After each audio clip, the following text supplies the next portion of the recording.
Headlines 24 में आपका स्वागत है। लोकसभा इलेक्शन को लेकर लगातार नई नई अपडेट्स आ रही हैं। कांग्रेस की, बल्कि यूँ कहें कि राहुल गांधी की भारत जोड़ो न्याय यात्रा का अब असर क्षेत्रीय पार्टियों पर लगातार दिखने लगा है।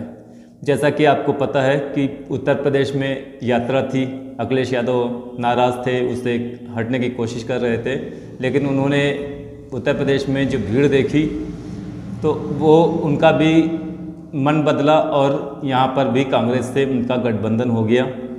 इसी तरह जब यूपी में गठबंधन हुआ, अरविंद केजरीवाल जो लगातार आगे पीछे हो रहे थे, ऐसा लग रहा था कि वो भी गठबंधन छोड़कर चले जाएंगे।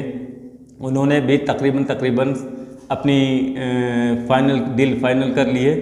अब उसके साथ जो खबर मिल रही है कि ममता बनर्जी जो सबसे पहले इस गठबंधन में विरोध के सिर उठा रही थी, अब वो नरम पड़ती दिखाई दे रही हैं। बंगाल में जब यात्रा थी तो लगातार उनके तेवर सख्त थे।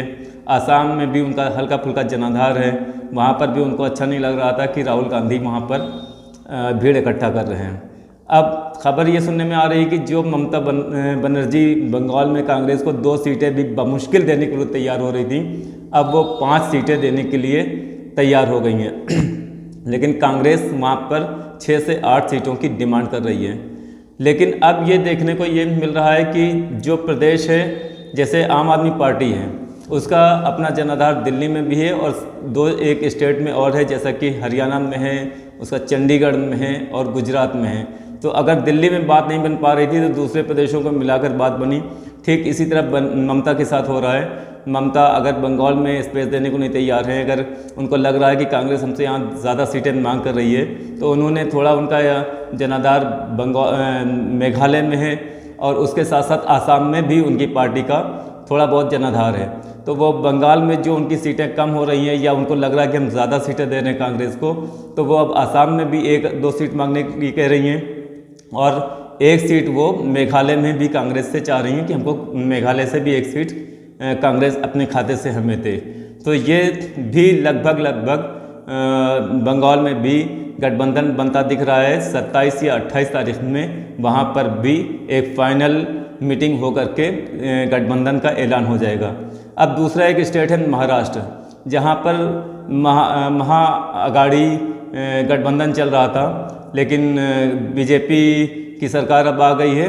अब वहाँ पर उद्धव ठाकरे और शरद पवार 2 बड़े घटक दल हैं जिनसे गठबंधन की बात चल रही थी। और इस बीच जैसे भी गठबंधन में टूटने की खबर आ रही थी तो यहाँ पर भी एकदम सन्नाटा छाया हुआ था।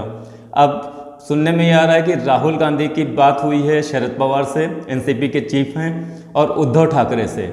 वहाँ भाई कुछ सीटें रह गई हैं, 7 या 8 ऐसी सीटें हैं जहाँ पर अभी हल्का फुल्का पेच फंसा हुआ है और वहाँ भी गठबंधन लगभग फाइनल हो चुका है और वहाँ पर भी 27 या 28 तारीख में सीटों का ऐलान हो जाना है। ये 2 बड़े उत्तर प्रदेश के बाद राज्य हैं जहां पर लोकसभा की सीटें आती हैं। उत्तर प्रदेश के बाद महाराष्ट्र 48 सीटों वाला स्टेट है और उसके बाद तीसरे नंबर पर बंगाल आता है जहां पर 42 सीटें हैं।